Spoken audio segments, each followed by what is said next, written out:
selon laquelle il faut désormais réserver la présidence de la République aux seuls Congolais de père et de mère. Bon, d'abord, je commence par dire que Tchani, c'est un Congolais, jusqu'à preuve du contraire. C'est un Congolais qui a le droit de penser ce qui est bon pour son pays, selon lui. C'est son droit.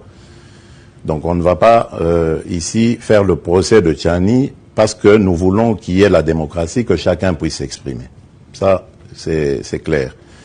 Et d'ailleurs, à ce sujet, pour la petite histoire, je parlais avec un officiel belge pour lui dire, mais vous savez que chez vous, par exemple en Belgique, il y a des gens qui disent tout haut qu'ils sont contre la royauté.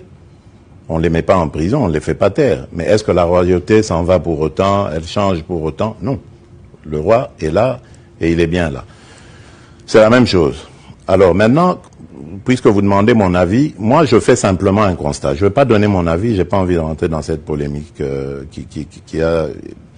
que cette loi, enfin cette proposition de loi même a suscité.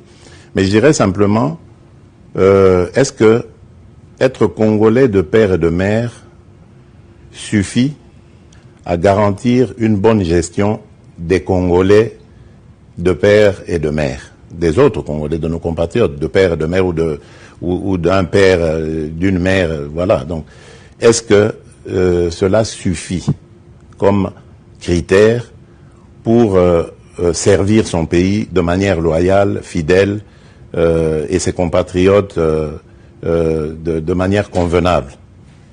Je ne crois pas. Je ne crois pas parce que l'histoire, même la plus récente de notre pays, nous démontre qu'il y a eu des Congolais de père et de mère qui ont participé à la ruine de notre pays. Donc c'est pas un critère. C'est tout ce que moi je peux dire. C'est pas un critère. Ceux qui pensent que c'est un critère, c'est à eux d'argumenter. Merci beaucoup, Monsieur le Président, d'avoir... Merci Marius. C'était la première fois, mais aussi un plaisir de voir un compatriote qui évolue, qui fait la fierté de notre pays sous d'autres cieux. Merci, Monsieur le Président. Je vous souhaite bon vent et que Dieu vous accompagne toujours. Merci, Monsieur le Président.